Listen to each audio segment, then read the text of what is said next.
አሳክሙ ደክሙ ነው ካጣ በኋላ ነው ሚዲያ ላይ መምጣት ያለበት እንጂ ሁሉም ሰው ችግር አለበት የቤት ችግር አለበት ዝም ብሎ ወጥቶ ሚዲያ ላይ ሊለምን ወይ ደግሞ እርዳታ ሊሰበስብ አይመጣም ወላሂ እኔ እንደዛ በጣም ይከብደኛል እኛውን ዩቲዩበሮች ስንባል ወይ ደግሞ የምታውቁ አንድ ቀን ለራሳችን እርዳታ ብለን ወጥተን አናውቅም ያው ያ አላህ ከወንጀል አስዳን ያ ረቢ እርጋታን ስጠኝ ያ ገፋር ሰላም አምጣልን አንድነት እዝነት ሞላብን ሰላም አለይኩም ወራህመቱላሂ ወበረካቱ ሰላም ምርጦች እንዴት ናችሁ ሰላም ናችሁ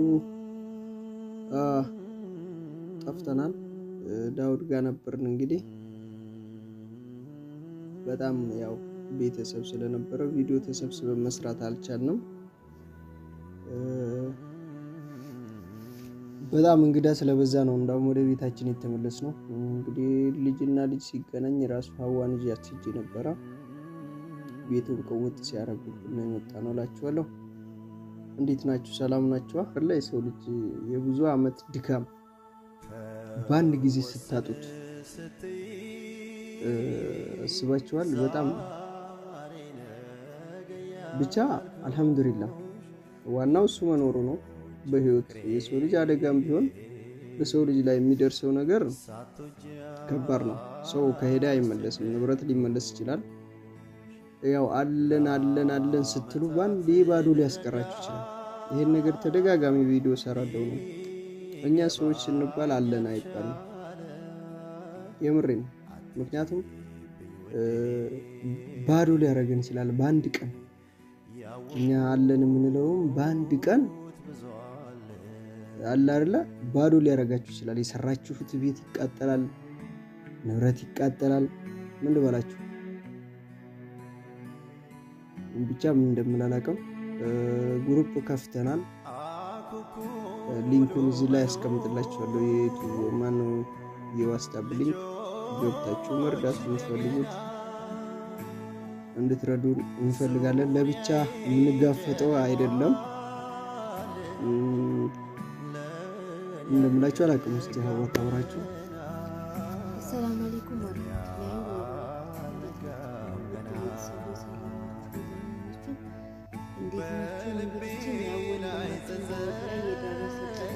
በጣም የሚያሳዝን ነው እንጃ ሰርቶ ይከፍለዋል ሰው ጤና ካለውና ምን ካለው ሰርቶ ሊከፍል ይችላል ሊያገኝ ይችላል ግን አሁን ላይ ሰርቶ የሰውን ዕቃ ወይም ደግሞ የሰውን እንትን ሰርቶ ለመክፈል በጣም ነውና የሚከብደው እና እናንተም ደግሞ ባላችሁ አቅም በእናንተም እንድትረዱን ያው ዳውድ ማለት ጀማል ነው በቃ እኔ በጣም ነው ያዘንኩት በሰዓቱ ስሩ ስለሌለን ተራተና ነበር የባለፈው በሰዓቱ ላይ አልደረስንለትም ግን ደርሰናል እንግዳም ስለነበረ ቤት ውስጥ በጣም ሰው ብዛት ስለነበረ እውነት ነው ያው ንብረት ማለት ያው የለፉበት ብዙ ነገር ያየበት ነውና ደርሰን ነበር አልተመቸቸም ቪዲዮም ለመስራት ተመልሰናል ዛሬ ቤታችን እንግዲህ ሰሚራና ወንድማችን ዳውር ላይ የደረሰበት አደጋ በጣም የሚከብድ አደጋ ነው ፈጣሪ ብቻ እሱ በአመጣበት በላይ አድርጎ የሚመልስለት ያደርግለት ሁላችንም እናንተም ደግሞ እንድትተባበሩት እርዳታውን ደግሞ የምትችሉትን አቅም የሰው ልጅ መቼም ባለው ነው እና እንድትረዱን እኔና ጀማልም ደግሞ ያው ዳውድ ማለት ታቃላችሁ ብዙ ነገር እኔ ብቻ አላቅም በጣም ነው ያዘንኩት እኔ ያባቴ ሞትና የዳውድ ዕቃ መቃጠል ባንድ ነው የሆነብኝና እንዴት ሰው በድንገት ባንድ ቀን አዳር እንዴት ሁሉ ንብረት ሊያጣ ይችላል አላህ ያመጣብን ጉዳይ ስለሆነ አልহামዱሊላህ ማለት ነው በህይወትም በሰውም ይመጣልና አልহামዱሊላህ ብለናል ግን ደግሞ እናንተም ባላችሁ አቅም እንድታግዙን እንድትረዱን እንጠይቃለን እና የኛ ውድ ቤተሰቦች ወደ እናንተ ያው ሲከፋንም ቢሆን ስንደሰትም ቢሆን ወደ እናንተ መተን መጠየቃችን ስለማይቀር አባካችሁን የምትችሉትን አቅም በጣም ነውና የከሰረው በጣም ነው ያው አደጋውም በጣም አይታችሁታል እኔ እንጃ ብቻ ያጋጠመው አጋጣሚ በጣም ያልታሰበ እኔ ትናንት ወንድሜ እንደዛ ሲያለቅስ በጣም ውስጥ እንትን ያለውና በክፉ ጊዜ ደራሹ እሱ ነው። በክፉ ጊዜም ደራሽ ነኝ አለ አይደለ። እኛ ቤተሰብ ይታመማል፣ የምሬ ነው። ከዚህ አዲስ አበባ ሄዶ ምናምን አለ አይደለ። አሁን አንዳንድ ሰው ቤተሰብ ሲታመም እርዳታ ይጠይቃል፣ ሰፍ ብሎ መጥቶ ማለት ነው። እሱ ምንም አይነት ንብረት ያለው ሰው እኮ ማለት ነው እርዳታ ሲቀርብ ሰው ፊት ወላሂ ነው የምላችሁ ያለውን ንብረት ሽጦ አሳክሞ ድክሞ ነው ካጣ በኋላ ነው ሚዲያ ላይ መምጣት ያለበት እንጂ ሁሉም ሰው ችግር አለበት፣ የቤት ችግር አለበት። ሰው ዝም ብሎ ወጥቶ ሚዲያ ላይ ሊለምን ወይ ደግሞ እርዳታ ሊሰበስብ አይመጣም። ወላሂ እኔ እንደዛ በጣም ይከብደኛል። እኛ አሁን ዩቲዩበሮች ስንባል ወይ ደግሞ የምታውቁን አንድ ቀን ለራሳችን እርዳታ ብለን ወጥተን አናውቅም። ያው አጋጣሚ ሳንፈልገው መጣብን፣ ሳንፈልገው። ምክንያቱም ይሄ ነገር ፈልገነው አይደለም። ሰው በሌሊት በቃ በደረቅ ሌሊት ነው ይሄ ነገር የተከሰተው። አለ አይደለ ቀለል ያለ ነገር እኮ ቢሆን ማለት ነው ወላሂ ሰው ፊት ላንቀርብ ማለት ነው። ምክንያቱም እስከዛሬ የሰራ ነው የት ሄዱብን። ግን አለ አይደለ ሙሉ ማንችለው ነገር ምክንያቱም ፊት ለፊት ሱቁ ነው ሙሉ ዕቃ የተደረደረበት፣ ከኋላ ደግሞ መጋዘን ነው። አንድ አካባቢ መሆኑ እኮ ነው ከባዱ።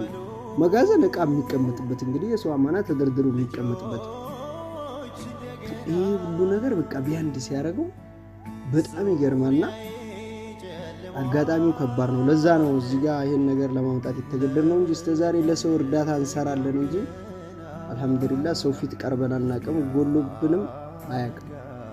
ብቻ እኔ እንጃ ሰሚራና ዳውር ላይ እንደዚህ አይነት አደጋ ይፈጠራል ብዬ ያለው በሰው ልጅ ላይ ብዙ ነገር ይታሰባል፣ ግን በእነሱ ላይ እንደዚህ አይነት ይፈጠራል ብዬ በጭራሽ አላሰብኩትም። ደግሞ ምንም ማድረግ አይቻልም ካለ የመጣ ነገር እና ሁላችንም እናንተም እና ማለት ነው አንዳንዴ የማይታሰብ ነገር ታውቃላችሁ። አሁን እኔ ምን ይመጣብኝ የሆነ ነገር ካለፈ በኋላ እኮ አሁን ሳውዲ ላይ ሆኜ ሾርጣ ቤት ላይ ወጥቼ ሲይዘኝ ቤት ላይ ባልወጣው አጥር ስር ባልተቀመጥኩ እኮ አያዩኝም። ሽንት ቤት በገባው አያዩኝም ብዬ አሰብኩኝ። ሾርጣው እኮ ይዞኝ እስር ቤት ሲገባ ነው። እና ይሄ ዕቃ አንድ ቦታ ተሰብስቦ ባልተቀመጠ ምን አለበት ሱቅ ብቻ ዝም ብሎ ደርደር ያለ ለማሳያ ቢቃጠል አለ አይደል? የሆነ አመቻችታችሁ አታቃጥሉት፣ አስባችሁበት አይቃጠል። ብዙ ነገር ይመጣባችኋል። የሆነ ነዳማ አለ አይደል የምትለድሙት። እንደዚህ አይነት ነገር ዝም ብዬ ሳስብ ወላሂ ይገርመኛልና አዱንያ እንደዚህ ናት። ያው ታውቃላችሁ በነፍስ የመጣ በገንዘባችሁ ካላችሁ ይሄዳል። እኔ ከዚህ በፊትም ያ የሶፋ ቃጠሎ ታሪኩን ያወራኋችሁ መጥቼ ሶፋ ሲቃጠልብኝ ያ እንግዲህ ትንሽ ነገር ነው። አልহামዱሊላህ ገባችሁ። በትንሽ ነገር ያልፍላችኋል። ይሄ ደግሞ በትልቁ እና አላህ ይጠብቀን ሁላችንም። ምክንያቱም የሰው አማና ሰብስበን ብር ሳይሞላቸው ሲቀር አስቀምጥ የምሬ ነው የምላችሁ። አስባችኋል ይሄ ነገር ወደ እኔ ጋር ቢሆን የምሬ ነው እኔ ጋር ያለ አማና ማለት ነው ልነግራችሁ አልችልም። ማንም ሰው እንደኔ የሰው አማና ይዟል ብዬ አላስብም። ከማንም በላይ ሰው ይወደኛል፣ ሰው ያምነኛል። የሰው አማና አንገት ድረስ ነው። በጣም አሁን ከባድ መሆኑ የሰው አማና ማስቀመጥ ከባድ ነው። አየር ባየር የሆነ ነገር ተሰርቶ ካልሄደ በስተቀር እንደዚህ ተደርጎ መሰብሰቡ ለእንዲህ አይነት ቀን ያጋልጣል።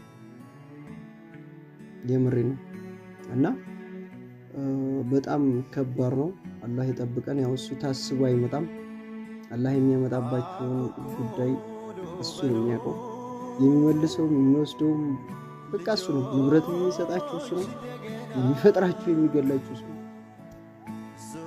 እና መናገር የምፈልገው ይሄን ነው። የግሩፕ ሊንክ መጀመሪያ ኮሜንት ላይ አኖርላችኋለሁ። እየገባችሁ በዛ ሊንክ እስቲ ዋስታብ ላይ ነው። የሰው ልጅ ከሌለው ባይረዳም ሐሳብ መስጠቱ አይከፋም። በዛ ገብታችሁ ሐሳብ እንሰጣት። የቻልነውን ያህል ሙሉ ንብረት በሰው ገንዘብ ተሰብስቦ ልንመልስ ባንችልም የተወሰነ አገዝ እናድርገው ነው ሁላችንም በአቅማችን ልላችሁ ነው። ብቻ አላቅም እኔ እንደዚህ በራሴ ጉዳይ ሰው ፊት ቆሜ አላቅም። በጣም ይከብዳል ወላሂ ላዚም። የራሳችሁን ንብረት አታችሁ ሰው ፊት ስትቆሙ ወላሂ ከባድ ነው። እንዴት እንደሚከብድ ሰው ፊት የሰውን ስንሰራ በጣም ይቀልል ነበር። የሰው ስንሰራ እርዳታ አድርጉ ተብለን ወላሂ በጣም ቀላል ነበር። ግን ለራሳችሁ እርዳታ ለመስራት ወጥታችሁ እንዲሁንናል ለማለት ወላሂ በጣም ከባድ ነው ከምነግራችሁ በላይ። እነዚያ ሰዎች እንዴት ቻሉት እርዳታ አድርግልን ሲሉ የነበሩት እንዴት ቻሉት እያልኩ ነው አሁን በውስጥ። ምክንያቱም በጣም በቃ ከባድ ነው ሰው ፊት መቆምና ሰው ፊት አያስቆማችሁ። የምሬ ነው። የራሳችሁን ገንዘብ አያሳጣችሁ ብዬ ነው ዱዓ ማረግላችሁ።